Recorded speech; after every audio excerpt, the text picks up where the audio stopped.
Hey everyone, I am Dr. Pavan Nagar from TCML and in this video मैं आपसे बात करूंगा glucose 6 phosphate dehydrogenase deficiency के ऊपर। और देखिए जो ग्लूकोज 6 पीडी डेफिशिएंसी है इसे हम कहाँ पर रीड करते हैं, हीमोलाइटिक अनीमिया के अंदर। मतलब कि क्या होगा, आरबीसी का लाइसिस होगा। एंड देखिए जो ग्लूकोज 6 पीडी डेफिशिएंसी है this is x link recessive, मतलब कि जो मेल है वो क्या होंगे, हाई रिस्क पे होंगे। ओके, तो ये बात हो गई। एंड देखिए ग्लूकोज 6 पीडी डेफिशिएंसी इसके अंदर क्या होता है, जो ग्लूकोज 6 फास्फेट डिहाइड्रोजिनेज एंजाइम होता है इसकी डेफिशिएंसी होती है। तो ओवरऑल इसी एंजाइम के बारे में हमें डिटेल से पढ़ना है कि ये एंजाइम ऐसा क्या करता है जिसकी डेफिशिएंसी से हीमोलाइटिक अनीमिया होता है, यानी कि आरबीसी का लाइसिस होता है। तो देखिए अब हम आते हैं हमारे एंजाइम पर। तो देखिए एंजाइम का नाम क्या है, ग्लूकोज 6 फास्फेट डिहाइड्रोजिनेज, यानी कि ग्लूकोज 6 पीडी। और देखिए जो ये एंजाइम है ये कौन से पाथवे से रिलेटेड होता है, तो देखिए इसका आंसर है पेंटोज फास्फेट पाथवे। एंड इसी का ही अनदर नेम क्या है, एचएमपी शंट। मतलब कि हम इस वाले एंजाइम को इस वाले पाथवे के अंदर रीड करते हैं। और देखिए जो ये एंजाइम है ये क्या करवाता है, NADPH इसका प्रोडक्शन करवाता है। मतलब कि अगर इस वाले एंजाइम की डेफिशिएंसी हो जाएगी तो कॉमन सी बात है NADPH इसका प्रोडक्शन नहीं होगा। अगर इसका प्रोडक्शन नहीं होगा तो जो ऑक्सीडाइज ग्लूटाथियोन है ये कन्वर्ट नहीं होगा किसमें, रिड्यूस्ड ग्लूटाथियोन के अंदर। क्योंकि आप देखिए जो ये ऑक्सीडाइज ग्लूटाथियोन है इसकी स्ट्रक्चर देखो, इसकी स्ट्रक्चर में क्या आ रहा है, GS। और देखिए जो रिड्यूस्ड ग्लूटाथियोन है इसकी स्ट्रक्चर में क्या आ रहा है, GSH। मतलब कि जो हाइड्रोजन है वह ऐड हो गया। तो ओवरऑल जो ये हाइड्रोजन है ये कहाँ से आया, इसी NADPH का आया। मतलब कि NADPH इसके अंदर जो ये हाइड्रोजन है यही हाइड्रोजन कहाँ पे ऐड होगा, इस वाली रिएक्शन के अंदर जिसे मैं मार्क कर रहा हूँ। मतलब कि जो ऑक्सीडाइज ग्लूटाथियोन है ये क्या करेगा, NADPH इसका जो हाइड्रोजन है इसे एक्सेप्ट करेगा। एंड देन इसके बाद जो ऑक्सीडाइज ग्लूटाथियोन है ये कन्वर्ट होगा किसके अंदर, रिड्यूस्ड ग्लूटाथियोन के अंदर। और देखिए जो ये रिएक्शन है इसे कौन सा एंजाइम कंडक्ट करवाता है, तो देखिए इसका आंसर है glutathione reductase. During this reaction, मतलब कि जो NADPH का जो हाइड्रोजन है वो इस रिएक्शन के अंदर ऐड हो रहा है। अगर किसी रिएक्शन के अंदर हाइड्रोजन ऐड होता है तो उसे क्या बोलते हैं, रिडक्शन बोलते हैं। Overall during this reaction reduction हुआ तो एंजाइम के नाम में भी क्या आएगा, रिडक्शन आएगा। ओवरऑल ग्लूटाथियोन रिडक्टेज ये क्या करता है, ऑक्सीडाइज ग्लूटाथियोन को रिड्यूस्ड ग्लूटाथियोन में कन्वर्ट करता है।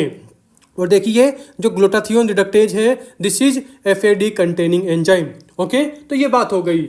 एंड देखिए जो रिड्यूस्ड ग्लूटाथियोन है इसे ऑक्सीडाइज ग्लूटाथियोन इसके अंदर कौन सा एंजाइम कन्वर्ट करता है, ग्लूटाथियोन पेरोक्सीडेज। देखिए इस वाले स्ट्रक्चर में क्या है, यहाँ पर हाइड्रोजन है। देखिए यहाँ पर हाइड्रोजन है, देखिए GSH मतलब कि यहाँ पर हाइड्रोजन है। और देखिए इस वाले मॉलिक्यूल में यहाँ पर हाइड्रोजन नहीं है, मैं इरेज करता हूँ। देखिए यहाँ पर हाइड्रोजन नहीं है, ओनली क्या है, GS है। मतलब कि ड्यूरिंग दिस रिएक्शन क्या हुआ होगा, हाइड्रोजन रिमूव हुआ होगा। अगर हाइड्रोजन रिएक्शन से रिमूव हुआ तो इसे हम क्या बोलते हैं, ऑक्सीडेशन बोलते हैं। ओवरऑल ऑक्सीडेशन कौन से एंजाइम ने करवाया, तो आंसर है ग्लूटाथियोन पेरोक्सीडेज ने। और देखिए जो ग्लूटाथियोन पेरोक्सीडेज है this is selenium containing enzyme. Overall आप मेरी बात समझ गए होंगे कि ग्लूटाथियोन रिडक्टेज क्या करवाता है, रिडक्शन करवाता है। मतलब कि ऑक्सीडाइज ग्लूटाथियोन को रिड्यूस्ड ग्लूटाथियोन में कन्वर्ट करेगा। एंड ग्लूटाथियोन पेरोक्सीडेज क्या करवाएगा, ऑक्सीडेशन करवाएगा। मतलब कि रिड्यूस्ड ग्लूटाथियोन को ऑक्सीडाइज ग्लूटाथियोन में कन्वर्ट करेगा। एंड इसी के साथ glutathione reductase this is FAD containing enzyme and glutathione peroxidase this is selenium containing enzyme. Okay, तो ओवरऑल ये बात हो गई। एंड अब मैं आता हूँ कि जो ग्लूटाथियोन है इसका वर्क क्या होता है। हम यहाँ पर ऑक्सीडाइज ग्लूटाथियोन को रिड्यूस्ड ग्लूटाथियोन में कन्वर्ट कर रहे हैं और जो रिड्यूस्ड ग्लूटाथियोन है उसे ऑक्सीडाइज ग्लूटाथियोन में कन्वर्ट कर रहे हैं। तो ऐसा क्या काम करता है ग्लूटाथियोन जिससे हम ये रिएक्शन करवा रहे हैं, मतलब कि रिडक्शन ऑक्सीडेशन करवा रहे हैं। तो देखिए मैं क्या करता हूँ, पहले सबको इरेज करता हूँ। हाँ तो देखिए मैंने सब कुछ इरेज कर दिया। एंड अब मैं आपसे बात करता हूँ रिड्यूस्ड ग्लूटाथियोन की। तो देखिए जो ये रिड्यूस्ड ग्लूटाथियोन होता है ना ये हमारी बॉडी के लिए अच्छा होता है। तो देखिए इसके लिए मैंने यहाँ पर 2 पॉइंट लिख रखे हैं कि ये हमारी बॉडी के लिए अच्छा क्यों है। तो देखिए नंबर 1 पॉइंट एंटीऑक्सीडेंट, मतलब कि जो ये रिड्यूस्ड ग्लूटाथियोन है ये आरबीसी को प्रोटेक्ट करता है किससे, ऑक्सीडेटिव डैमेज से। मतलब कि एज्यूम कीजिए कि हमारी बॉडी के अंदर बहुत ज़्यादा रिएक्टिव ऑक्सीजन स्पीसीज बन गई, या बोल दीजिए बहुत ज़्यादा H2O2 बन गया, या फिर बोल दीजिए बहुत ज़्यादा फ्री रेडिकल बन गए। तो ओवरऑल ये सारे के सारे रिएक्टिव ऑक्सीजन स्पीसीज, H2O2 या बोल दीजिए फ्री रेडिकल, ये सब क्या करवाते हैं, आरबीसी को ब्रेक करवाएंगे, आरबीसी का लाइसिस करवाते हैं। तो ओवरऑल जो ये रिड्यूस्ड ग्लूटाथियोन है वो इन सभी को, मतलब कि रिएक्टिव ऑक्सीजन स्पीसीज या बोल दीजिए हाइड्रोजन पेरोक्साइड या बोल दीजिए फ्री रेडिकल, इन सबको क्या करता है, न्यूट्रलाइज करता है। तो देखिए सेकंड पॉइंट वही है, न्यूट्रलाइज रिएक्टिव ऑक्सीजन स्पीसीज, मतलब कि रिड्यूस्ड ग्लूटाथियोन इन सभी को यानी कि रिएक्टिव ऑक्सीजन स्पीसीज इन सबको न्यूट्रलाइज करेगा।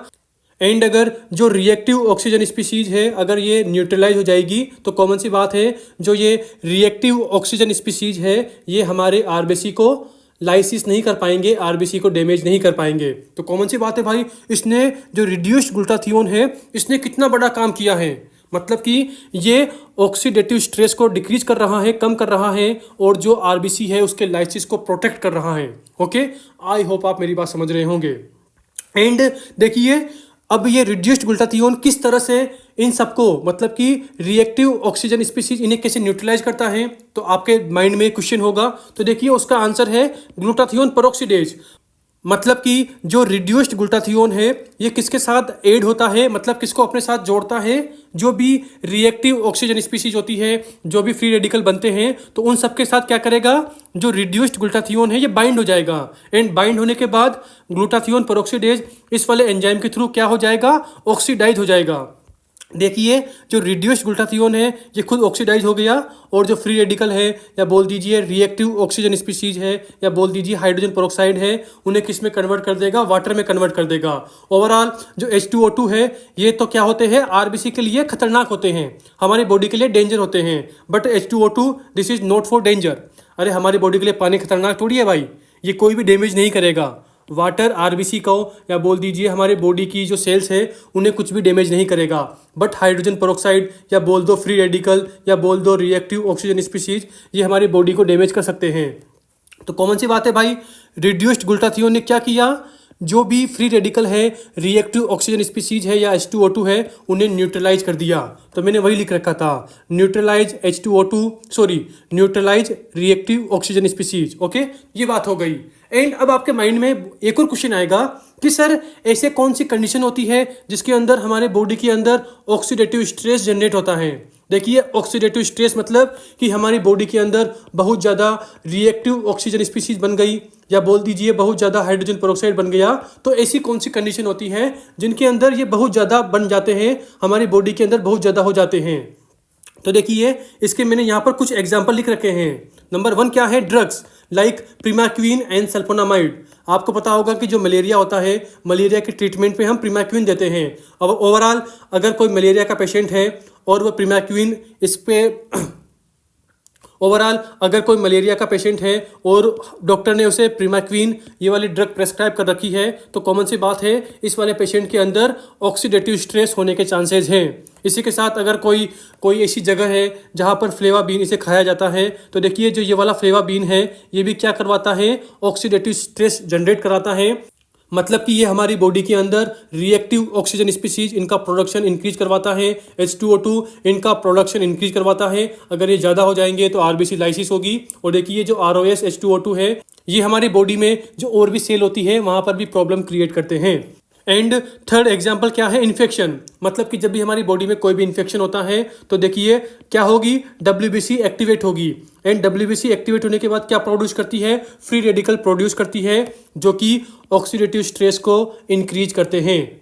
ओवरऑल इन तीनों के तीनों कंडीशन, मतलब कि ड्रग लाइक प्रीमाक्विन, फूड के अंदर क्या है फ्लेवाबीन एंड इन्फेक्शन, ओवरऑल इन तीनों कंडीशन के अंदर क्या होता है, हमारे बॉडी के अंदर फ्री रेडिकल या बोल दीजिए रिएक्टिव ऑक्सीजन स्पीसीज ये बहुत ज़्यादा बनते हैं जो कि हमारी बॉडी के लिए डेंजर है, डेंजीरियस है, या बोल दीजिए हमारी आरबीसी के लिए डेंजीरियस है। ओवरऑल इन सभी को जिन्होंने भी हमारी बॉडी के अंदर ऑक्सीडेटिव स्ट्रेस को इंक्रीज किया है, तो इन सभी को कौन न्यूट्रलाइज करता है, रिड्यूस्ड ग्लूटाथियोन। और देखिए न्यूट्रलाइज करने के बाद ये खुद किस में कन्वर्ट हो जाएगा, ऑक्सीडाइज ग्लूटाथियोन के अंदर। ओके, तो आई होप आप मेरी बात समझ गए होंगे कि हमारी बॉडी के अंदर नॉर्मली क्या होना चाहिए, जो रिड्यूस्ड ग्लूटाथियोन है इसका कॉन्सेंट्रेशन बहुत ज़्यादा होना चाहिए एंड ऑक्सीडाइज ग्लूटाथियोन इसका कॉन्सेंट्रेशन कम होना चाहिए। अब आप बोलेंगे कि सर क्यों, इसका जो रिड्यूस्ड ग्लूटाथियोन है इसका कॉन्सेंट्रेशन ज़्यादा क्यों होना चाहिए? अरे भाई, अगर आपको पता है कि यार सामने से हमला होने वाला है तो आप क्या करो, पहले से ही 15-20 बॉडीगार्ड रख लो अपने घर के सामने, ताकि जब भी आपके घर पर अटैक हो तो जो बॉडीगार्ड है वो उन सभी बंदों से लड़ सके। तो ओवरऑल जो रिड्यूस्ड ग्लूटाथियोन है ये क्या है, दिस इज अ बॉडीगार्ड। हमने क्या किया, पहले से ही रिड्यूस्ड ग्लूटाथियोन इसको बहुत ज़्यादा रख दिया, मतलब कि इसकी कॉन्सेंट्रेशन हमारी बॉडी में बहुत ज़्यादा होती है, ताकि जब भी हमारी बॉडी के अंदर ऑक्सीडेटिव स्ट्रेस बने तो क्या हो, जो ये रिड्यूस्ड ग्लूटाथियोन है ये फटाफट जिन्होंने भी ऑक्सीडेटिव स्ट्रेस जनरेट किया है उन सबको न्यूट्रलाइज कर दे और फिर हमारी बॉडी को या बोल दीजिए आरबीसी को इन सभी ऑक्सीडेटिव स्ट्रेस जनरेट करने वाले केमिकल से बचा ले।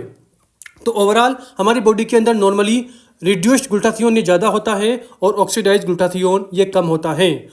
आई होप आप सभी समझ गए होंगे कि हमारी बॉडी के अंदर जो रिड्यूस्ड ग्लूटाथियोन है इसकी कितनी ज़्यादा इंपॉर्टेंस है।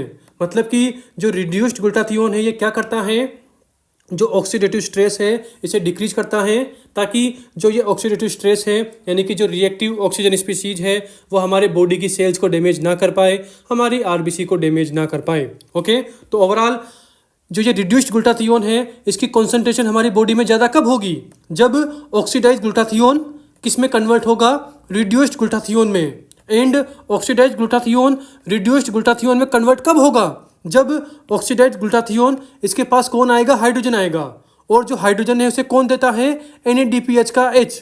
ओवरऑल NADPH का जो H है ये किसे हाइड्रोजन देगा, ऑक्सीडाइज ग्लूटाथियोन को।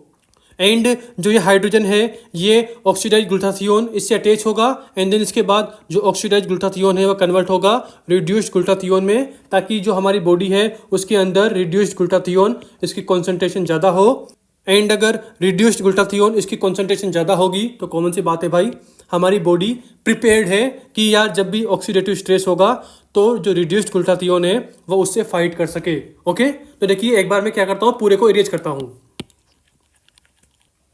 हाँ, तो देखिए मैंने सारा का सारा इरेज कर दिया है एंड एक बार मैं स्पीड से बताता हूँ, मतलब कि मैंने स्टार्टिंग में क्या बताया था कि जो ग्लूकोज 6 फास्फेट डिहाइड्रोजिनेज एंजाइम है ये क्या करता है, NADPH का प्रोडक्शन करता है। एंड जो NADPH के अंदर जो हाइड्रोजन है ये किस में ऐड होगा, ऑक्सीडाइज ग्लूटाथियोन में। एंड इस वाले हाइड्रोजन को एक्सेप्ट करने के बाद जो ऑक्सीडाइज ग्लूटाथियोन है वो किस में कन्वर्ट होगा, रिड्यूस्ड ग्लूटाथियोन में। ओवरऑल आपको इंपॉर्टेंस पता लग गई होगी इस वाले एंजाइम की, मतलब कि ग्लूकोज 6 फास्फेट डिहाइड्रोजिनेज एंजाइम की, क्योंकि जो ये वाला एंजाइम है ये क्या प्रोड्यूस करता है, NADPH। और देखिए जो NADPH है ये this is very very important for conversion of oxidise glutathione to reduced glutathione, मतलब कि ऑक्सीडाइज ग्लूटाथियोन को रिड्यूस्ड ग्लूटाथियोन में कन्वर्ट करने में कौन सा, मतलब किसका बहुत ज़्यादा इंपॉर्टेंस है, NADPH का। ओके, तो आई होप आप मेरी बात समझ गए होंगे कि what is glucose 6 phosphate dehydrogenase deficiency और इसकी डेफिशिएंसी से क्या क्या हो सकता है एंड कौन कौन से फैक्टर हमारे बॉडी के अंदर ऑक्सीडेटिव स्ट्रेस इसे जनरेट करते हैं। देखिए जो ये वाला पॉइंट है ना, ये 3 पॉइंट है, 1 2 3, इनसे क्वेश्चन आया हुआ है NEET PG INI CT FMG USMLE के अंदर। ओके, तो इन पे फोकस करना। ओके, तो आज की हमारी वीडियो यहीं पर फिनिश होती है एंड बाय।